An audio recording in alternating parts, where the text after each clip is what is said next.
Hey. What? My name is Bill. Good for you. This is a pretty good group. I really like their last CD. They're derivative and boring. They've simply taken the chord progressions from the first two Wire albums, hired a Kate Bush clone as a singer, and are now positioning themselves as part of the New York indie revival. Even though they're from Jersey. Posers. Oh, God, another rock snob. What did you call me? You're a rock snob. You're one of those pretentious people who think they've heard it all, seen it all, and know it all just so they can lord over other people just to feel a little bit more superior thanks to their pathetic and narrow music obsessions. Makes you hot, doesn't it? Oh, yeah. You want to get out of here? You got any spiritualized bootlegs at your place? No. Loser. Now, the ongoing history of new music. Hi there, I'm Alan Cross, and welcome to another edition of How to Talk Like a Rock Snob. We all run into these people, music fans who project an air of being so much more knowledgeable, so worldly, and so far ahead of the curve than the rest of us.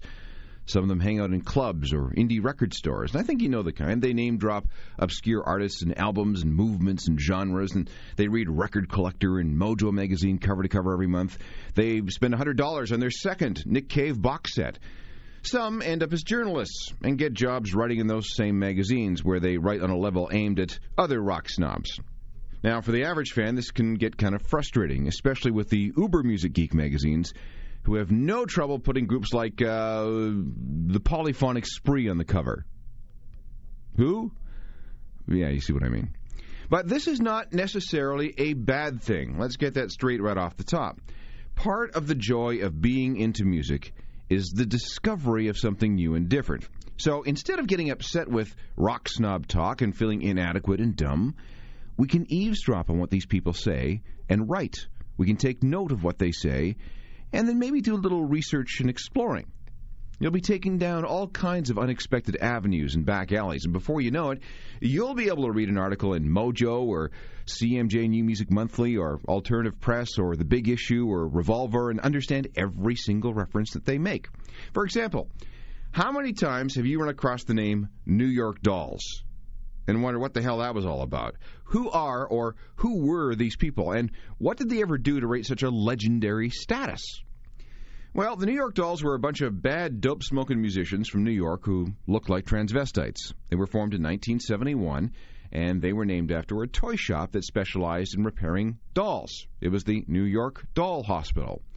There were 5 guys in the band, and they all wore makeup and high heels and spandex before anyone.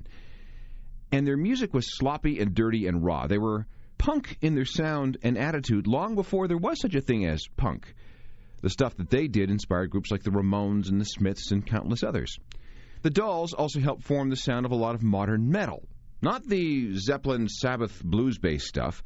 I'm talking about the riff-heavy material we began to get in the 1970s. For example, when the Dolls played in the early days, they were often supported by another strange New York band called Kiss.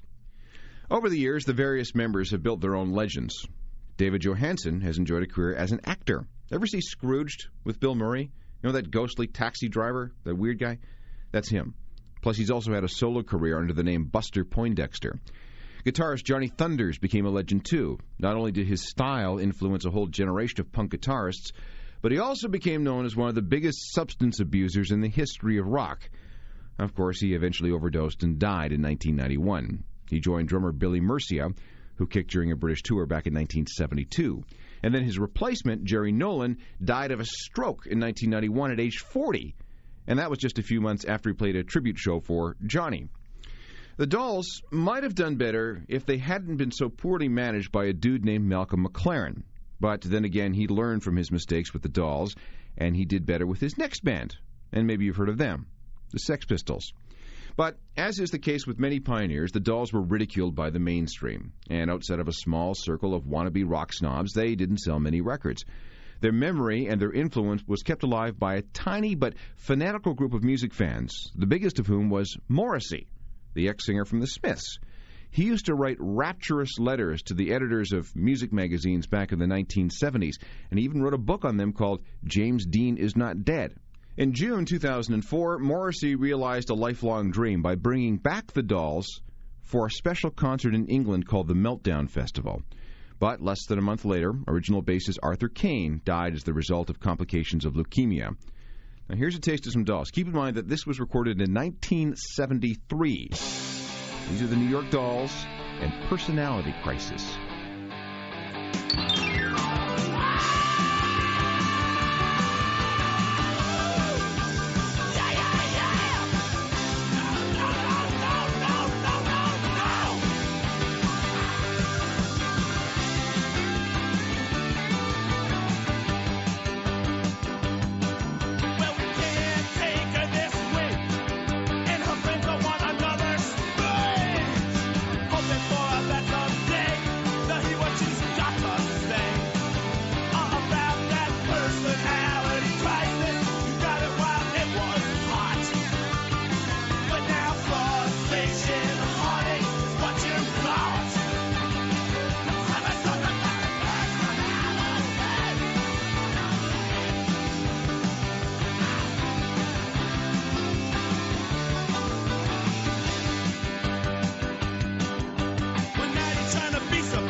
And you're a prima ballerina on a spring afternoon. Change on into the Wolfman, howling at the moon. Ow, out of personality crisis. You got it while it was hot. It's always hot, you know it's frustration. Honey, what you got?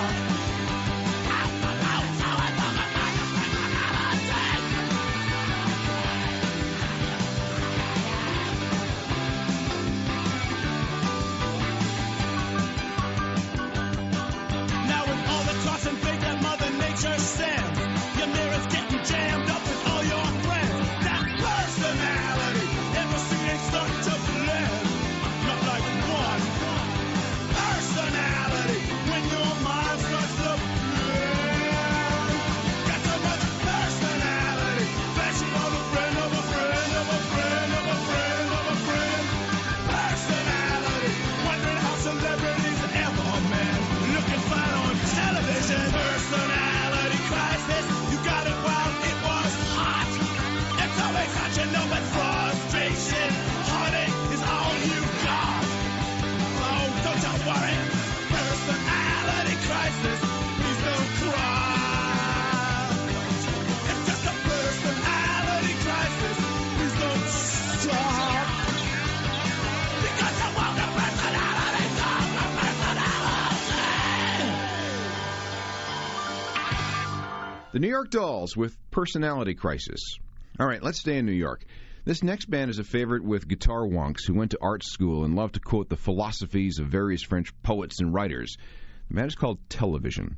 Now, Television were contemporaries of the Dolls, except that they were 180 degrees away in terms of attitude. They had garage rock roots, but they substituted the blues influence with jazz, and they were much, much better musicians. Television is also credited with being the band that started the scene at CBGB's, the legendary and ultra-scuzzy New York club that gave punk rock a place to be born back in the early and mid-'70s. Television released just 2 albums in the 70s before breaking up and staying apart until a reunion CD in 1992. The record that rock snobs freak about the most is their debut album from 1977 called Marquis Moon. The centerpiece of that album is the title track, which runs almost 11 minutes. Now, that's a little too long for us if we're going to cover everything that we need to on this show, so let me play you just one of the other highly regarded tracks from that. From 1977 and the album Marquis Moon, this is Television with Venus.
Television, featuring Tom Verlaine and Richard Lloyd on guitar. The song is Venus, and it's from their rock snob favorite, Marquis Moon, from 1977.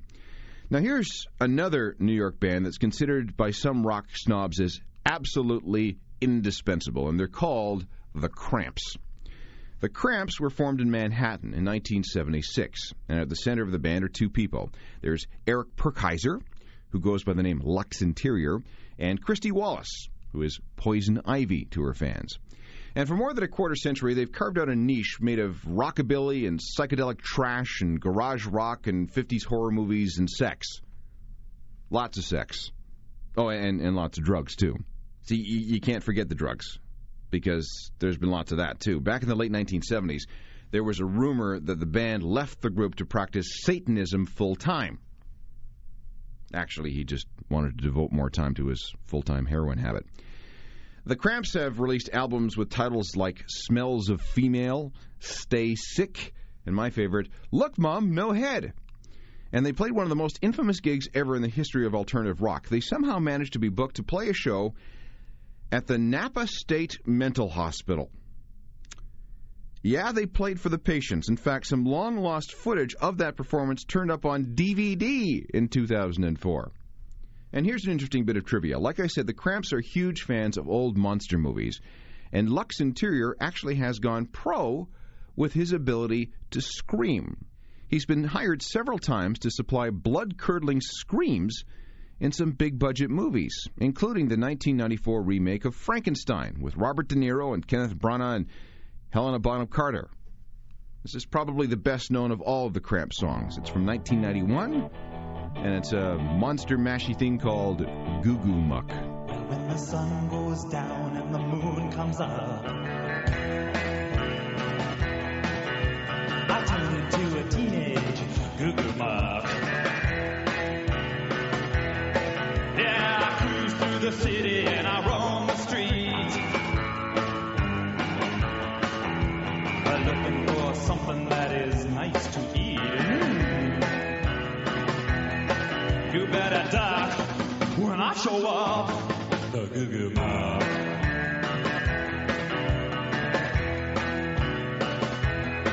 I'm the ninth head hunter looking for some head with a way out body underneath that head. Yeah, I'll get you, baby, with a little love, 'cause I'm a teenage tiger and a Goo Goo Muck. You better duck when I show up, the Goo Goo Muck.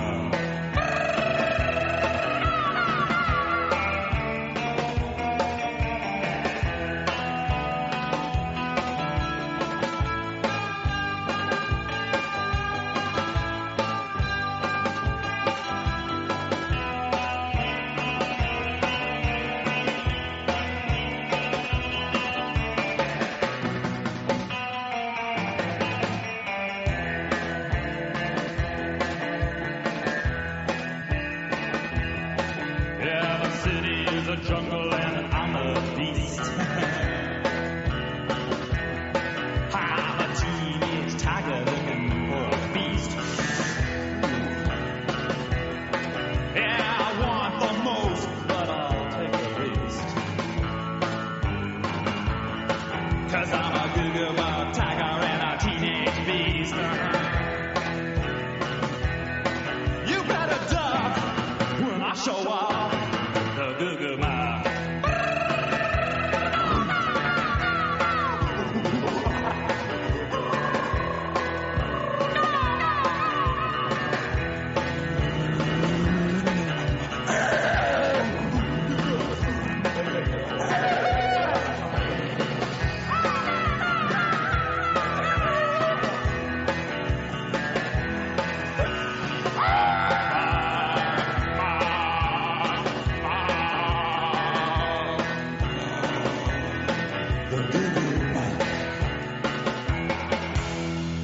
Very weird Cramps from 1981, but faves of the psychobilly punk goth crowd. And yes, there is such a thing called the psychobilly punk goth scene. Since we're on a roll with New York, we might as well finish up this segment with a look at the present. Now, with as many people as you have in New York, you would think that more bands would have come out of that city. Well, part of the problem is that New York is too expensive. Musicians and artists tend to gravitate towards places that offer cheap rent and places to work and rehearse. New York had that in the 1970s, but these days, not so much. So New York musicians tend to relocate. Not so much anymore, at least lately. Over the last couple of years, there's been a resurgence in new rock from New York, featuring bands that have been influenced by old-school New Yorkers, like the Velvet Underground, and Lou Reed, and the New York Dolls, and television. Rock snobs refer to this as the new New York indie scene. This is where we got the Strokes, and Interpol, and the Rapture, and the Yeah Yeah Yeahs. It's been a long time, but people are now talking about new rock from the Big Apple.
Yeah Yeah Yeahs, featuring singer Karen O, one of the most interesting front persons you will ever see. That's Maps, a sample of the band's 2003 album Fever to Tell. And it's an example of what the rock snobs mean when they talk about the new New York indie scene.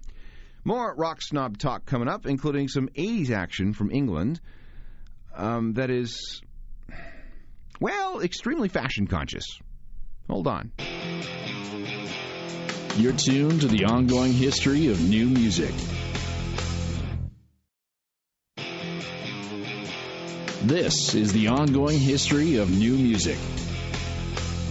Welcome back to another edition of How to Talk Like a Rock Snob. This is a quick lesson in jargon, name-dropping, and obscure references, so you'll be able to hang out with the best of the black-clothed crowd.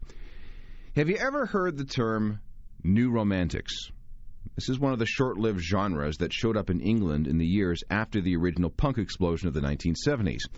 It all began with a regular Tuesday night at a London nightclub called Gossips, and then later at a place called The Blitz. The people who hung out at Gossips and The Blitz liked the outrageous fashion of punk, but they preferred something a little more highbrow. The right clothes and the right haircuts and the right makeup was essential. It was very artsy, very elitist, and very, very pretentious. The codes of dress and conduct were rigorously and vigorously enforced by a dude named Steve Strange, the guy in charge of the night at the Blitz Club. And there's this legendary story of when Mick Jagger was turned away from the Blitz Club because he wasn't dressed properly. If he had got in, he would have checked his coat with some guy named Boy George, who worked the cloakroom. The music came later, and it was decidedly different from the punk of just a few years earlier. It was more in a, David Bowie and Kraftwerk vein. New romantic music was highly synthesized and very dance-oriented. By late 1980, the term New Romantics had caught on, thanks to some coverage in a British music magazine called Sounds. And the whole scene lasted about, 3 years before the British media got bored and moved on. But those 3 years were a pretty fertile time. A surprising number of big-name groups got their start during this New Romantic period, and that included Duran Duran, Spandau Ballet, and the Human League. Oh, and you know the dude who stars in that great British TV series called The Office? His name is Ricky Gervais, and he was in a new romantic band called Siona Dancing. And then there's this band, who also got their start thanks to the whole new romantic thing. Maybe you've heard of them, too. They're called Depeche Mode.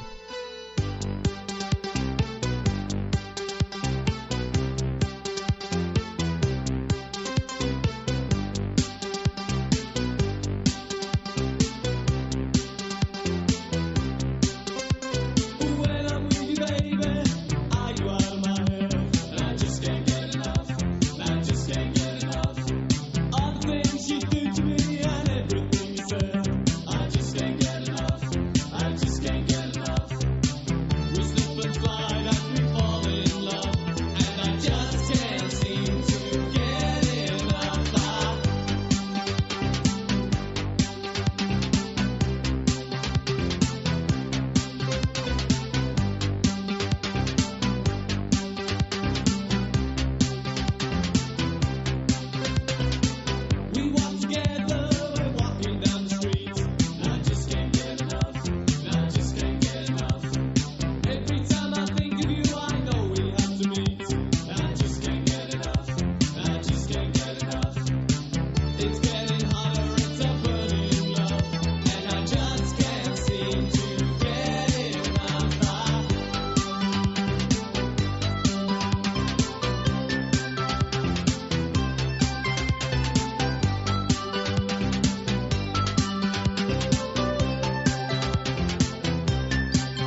free.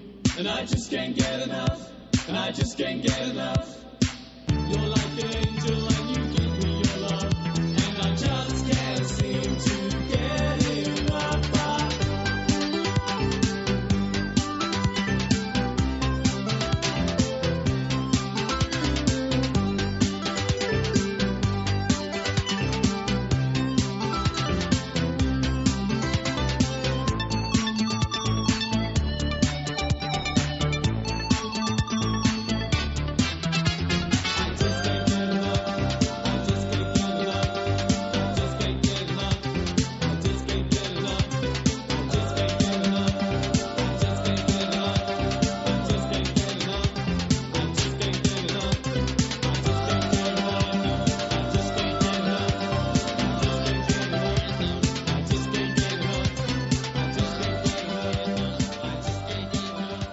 Depeche Mode, the biggest of the so-called new romantic bands of the early 1980s.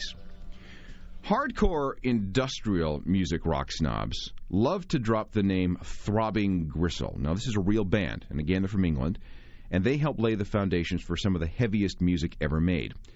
Throbbing Gristle first got together in 1975 and was more about performance art than music. For example, leader Genesis P. Orridge was busted for obscenity because he displayed a sculpture and made entirely out of dirty diapers and other biological devices.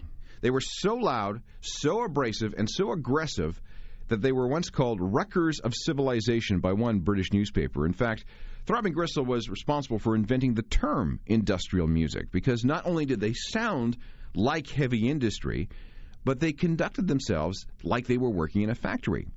The gigs began with the band punching a time clock on stage, and they would perform for exactly 60 minutes, and that was it. Their first album was called Second Annual Report, and their label was called Industrial Records, so you kind of get the idea. Let me play you something. This is some of the most accessible Throbbing Gristle from the early days. It's from 1981, and it's called Hamburger Lady.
Throbbing Gristle, the British band known to rock snobs as the founders of industrial music. And without them, we might not have a Marilyn Manson or Nine Inch Nails today.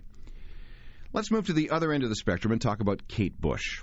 Now, Kate used to be very mainstream in the alt-rock world. She was this beautiful, kooky, and incredibly innovative singer-songwriter whose best days were from the late 70s through to the middle 80s. Her music was piano-based, and her unique approach to melody earned her an unbelievably devoted and very fanatical following. You'll hear what I mean in just a minute. To make things even more interesting, she went on tour just once in her life, so this aura of mystery has always surrounded her. People like Tori Amos and the Cranberries and more recent acts like the Dresden Dolls all owe something to Kate Bush. Kate was actually discovered as a young teenager by David Gilmour, the guitarist from Pink Floyd. She signed a record deal and was allowed to grow up a little before recording her first album. Along the way, she was mentored by Peter Gabriel and took all kinds of lessons in disciplines like ballet. After a series of albums over about 15 years, she basically disappeared. Her last record was released in 1993, and since then, fans have hung their hopes on countless rumors of new material, and it's all been in vain. Let me play you something from that debut album in 1978. Kate was 19 when she recorded this, and to say that people took note of her vocal style would be something of an understatement. A fave in some of the more candlelight and wine rock snob circles, this is Kate Bush with a song based on a 19th century novel by Emily Bronte. This is Wuthering Heights. Out on the winding, windy moors, we'd roll and fall in glee. You had a temper like my jealousy, too hard, too greedy. How could you leave me when I needed to possess you? I hated you, I loved you too. Bad dreams in the night.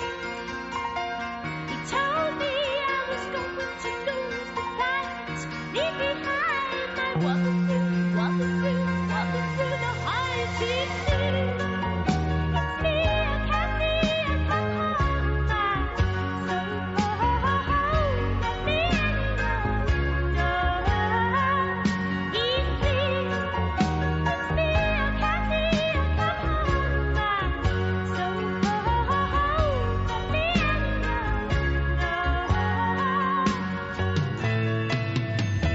Ooh, it gets dark, it gets lonely on the other side of you. I'm lost, forced to without you. Coming back now, cool distance, my one dream, my only monster. Too long around in the night, coming back to his side to put a fight. Coming home, walking through the heights. It's me, I can't see, I come home, my soul. Let me alone. It's me, I can't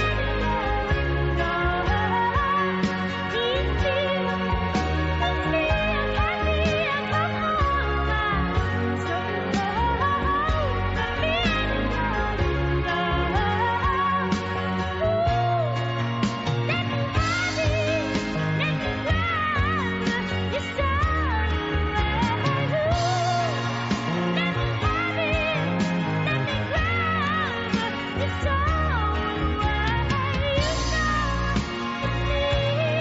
my soul.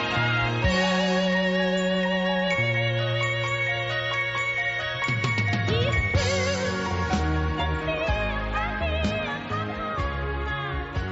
Kate Bush and Wuthering Heights. If you need a deeper explanation for that song, get the Cole's Notes for that novel by Emily Bronte and look up Heathcliff and Cathy, and a lot of stuff will become clear.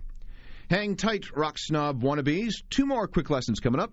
The big deal with the aforementioned Polyphonic Spree, and a fast introduction into obscure British singles compilations. You're tuned to the ongoing history of new music.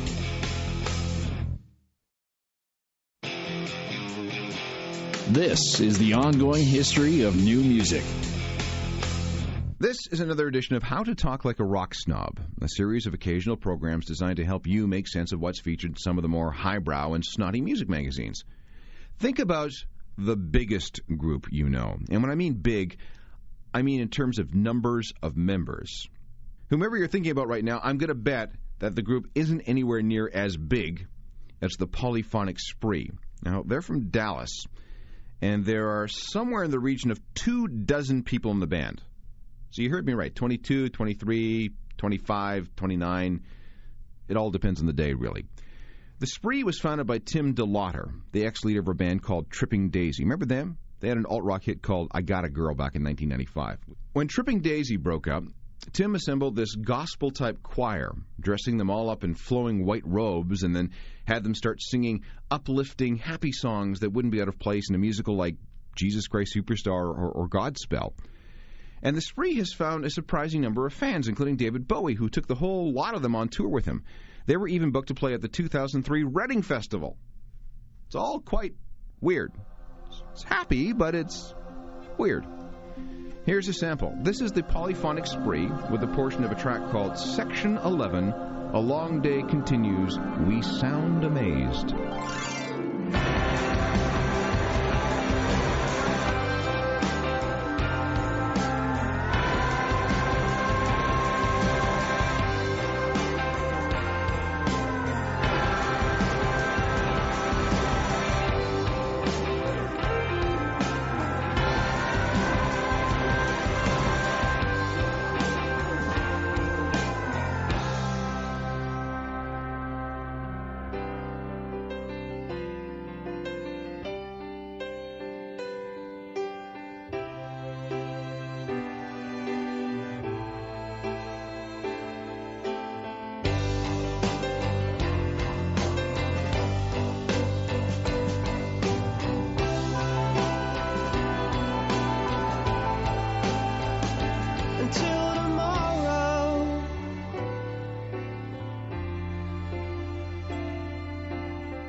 Until tomorrow, the only voice was far away. Until tomorrow, the only sound was my mistake.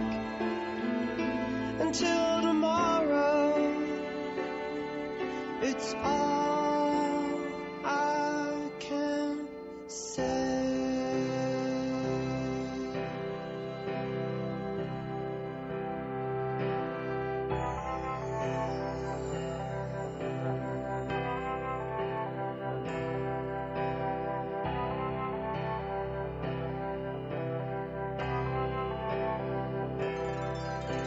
Take the time to find the world another way. I wanna be more than yesterday, and somehow find a way to this new religion. If the world could compromise another faith, I wanna be more than yesterday, and somehow find a way to your new religion. If the world collapses, I know I wanna be yours in time, and somehow find a way to your new religion. If the world collapses, I know I wanna be yours in time, and somehow find a way to this new religion. It seems it's more that I can carry on. It seems it's more than I can take. It seems the time is finally now. I think I have the right to speak.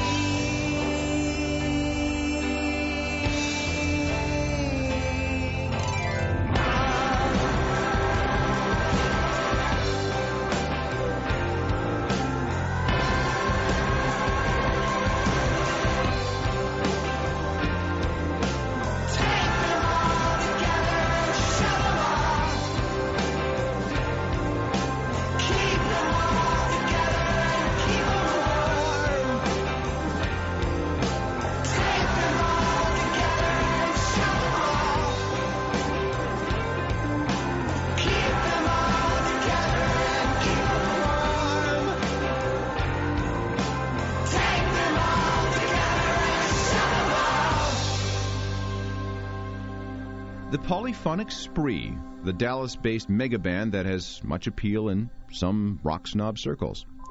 We have time for one more, and this could actually be an entire show on its own. We'll have to maybe do that sometime. It's the whole area of British compilations.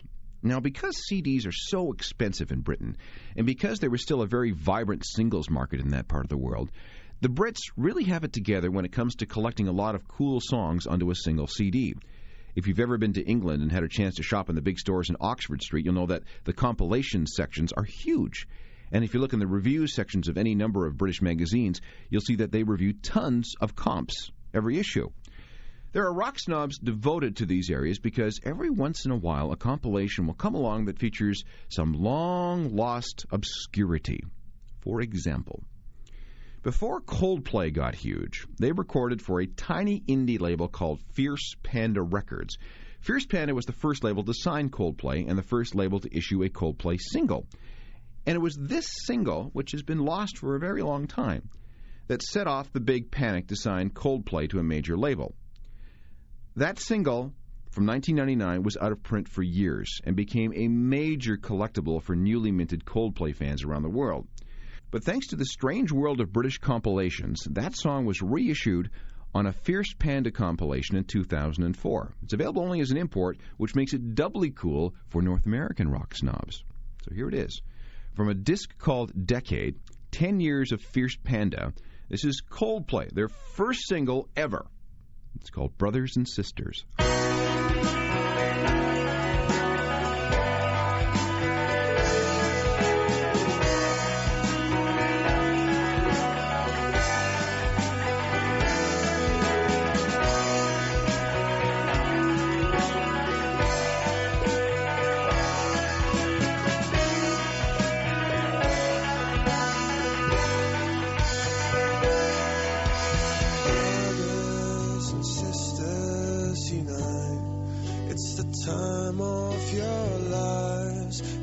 Time of your lives. Break down, gotta spread love around, gotta spread it around.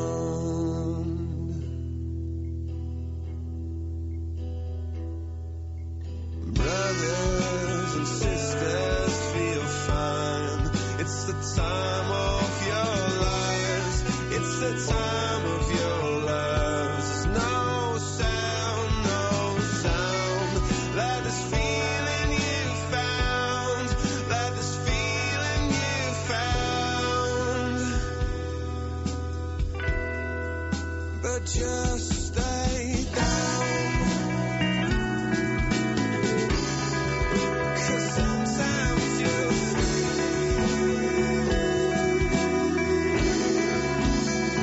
so stay down. And sometimes you'll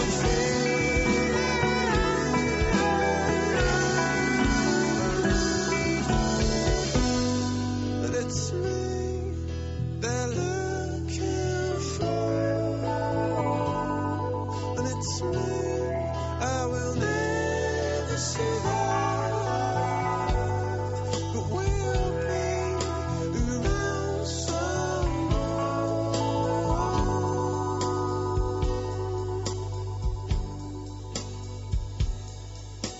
Brothers and sisters unite. It's the time of your lives. It's the time of your lives. Break down, gotta spread love around, gotta spread it all around. But just stay down. And sometimes you'll stay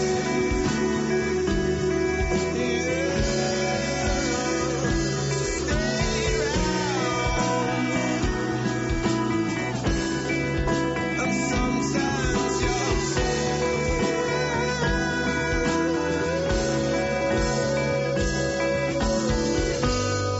and it's me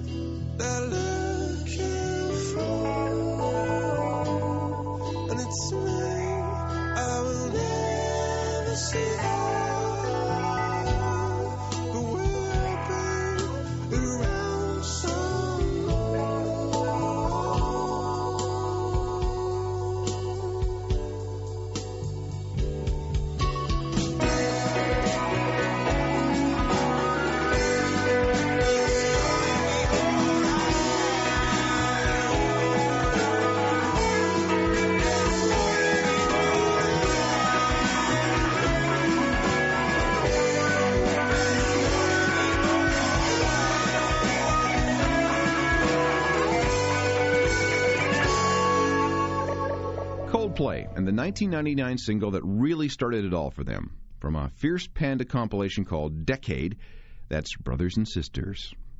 A few final issues about Rock Snobs right after this. You're tuned to the ongoing history of new music. This is the ongoing history of new music. And that's it for this edition of How to Talk Like a Rock Snob.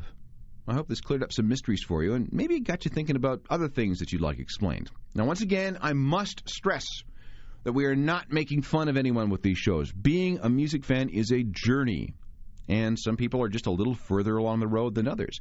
The goal of these shows is to help those who want to catch up just a little bit. I think we should all aspire to be rock snobs. Not to be snotty or anything, but just so we can expand our horizons, because that way we can be exposed to some more of the greatness that is rock music. If you have a rock snob suggestion or a question, let me know. I'll include it the next time we do this. Go to ongoinghistory@kojico.ca.